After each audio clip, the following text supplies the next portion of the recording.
Team, if you're looking for an elevated quick meal, there's no better choice than a Cheshire pork tenderloin. Those tenderloins cook up super quick, they're super tender, and you can impose your culinary will on them, right? So today we're gonna do a Dijon garlic, fresh herb, kind of marinade, and then blast sear it on the cast iron. This is gonna be a lot of fun. Let's get in the action. Coals are hot, and we've got them all banked under our accessory.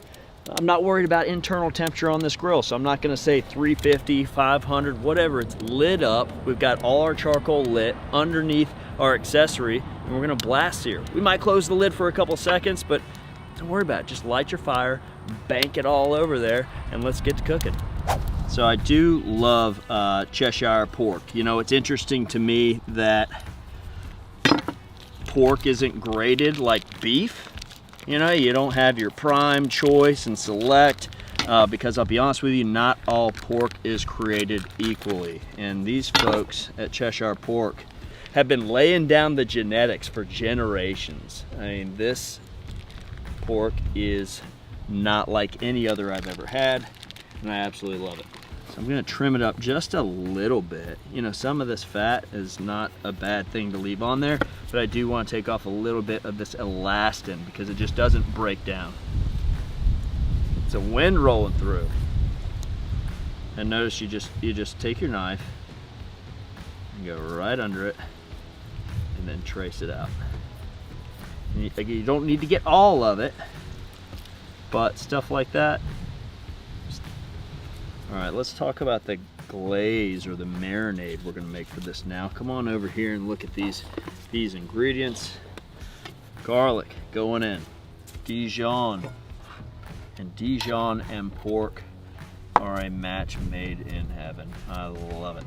A little bit of this fun Lane's barbecue honey sriracha. I think that's gonna be a fun play on the pork loin today.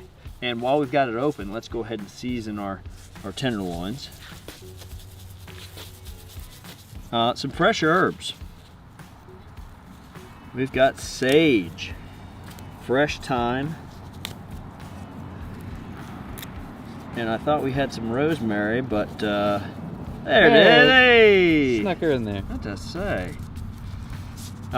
This little trinity here is just a lot of fun. You know, you smell these three herbs together, and it just takes you back. It's one of those transportive triads, culinary triads. That's really nice, and that's enough for two decent sized pork tenderloins there. Maybe a little more fresh thyme, so I do love that.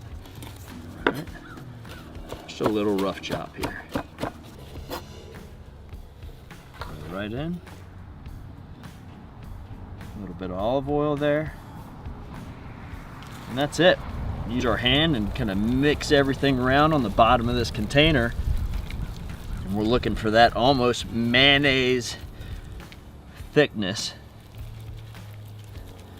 Coating the bottom, and then we'll grab these tenderloins and roll them right around.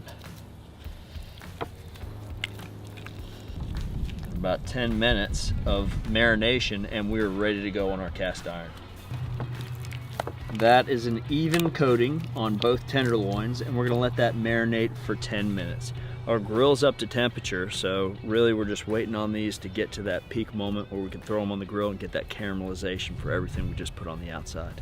I'm gonna go ahead and set these next to the grill. We'll wait 10 minutes, then we'll throw them on. So it's been 10 minutes, and I want to address the marinade versus what it is we're really doing here. So it is a marinade, but it's just gonna kind of flavor brine the exterior. The real benefit of what we just did is the bark that's gonna be created on the outside as it caramelizes on the cast iron.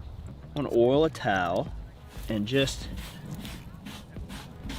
clean this grate off a little bit, but also provide a little fat content on those tines so that we have a better sear. It's about connectivity. Music to my ears. So I can smell the mustard, I can smell the garlic.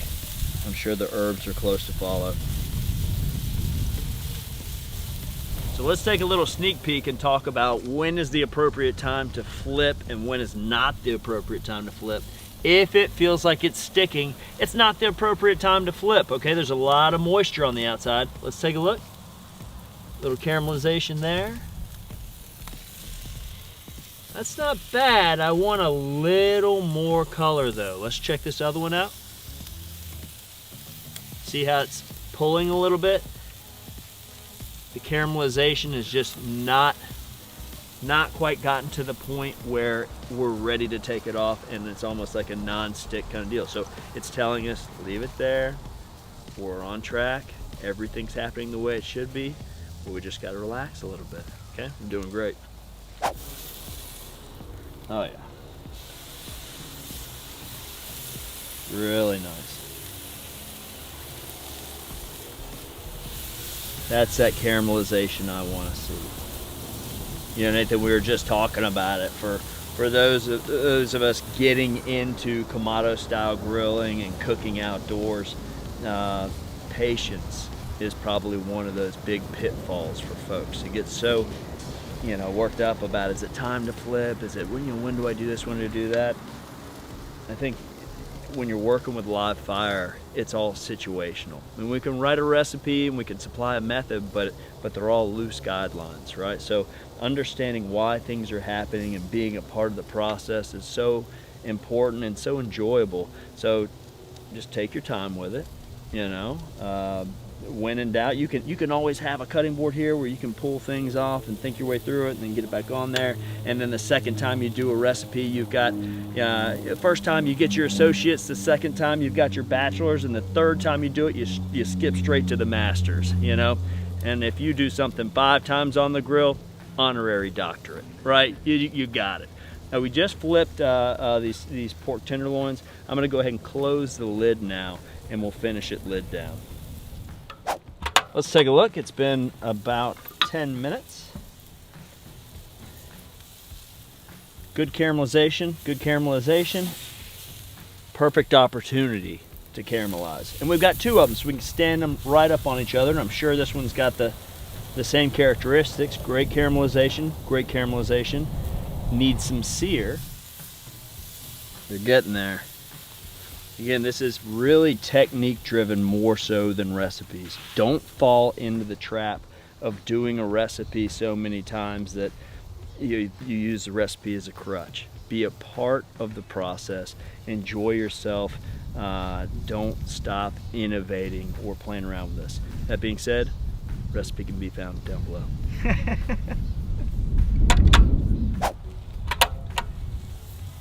Oh yeah. Woo. We're looking for a temperature of 140 degrees Fahrenheit. Boom, money in the bank. Now we got to let them rest. Probably the most difficult thing in all of barbecue. So for relatively smaller cuts of meat, I'm letting these babies rest for about 5 to 8 minutes. And we are there. Let's see how we did.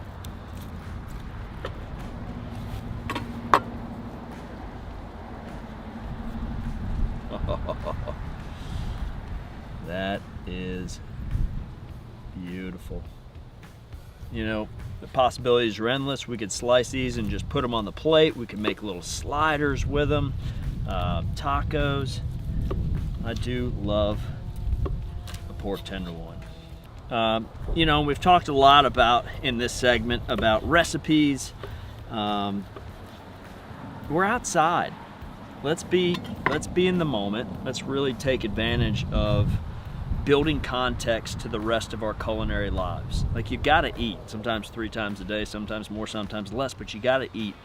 Let's make it interesting, let's make it fun, let's make it compelling, let's be able to share with each other things that worked, things that didn't work, but you gotta push yourself. Don't fall into that trap of cooking the same stuff every single day. You got a home run recipe, stop using it as a crutch, share it with people, but flip the script a little bit. You know, you gotta have fun with it. So I hope you all enjoyed hanging out with us today, and I can't thank you enough. Don't forget to like, subscribe, and do leave us a comment. I'm not saying recipes are bad. They're great for inspiration. It's a big thing. And don't forget, the recipe will be down below. Let's give this Cheshire pork tenderloin a bite. Money in the bank. From my backyard to yours, team, happy grilling.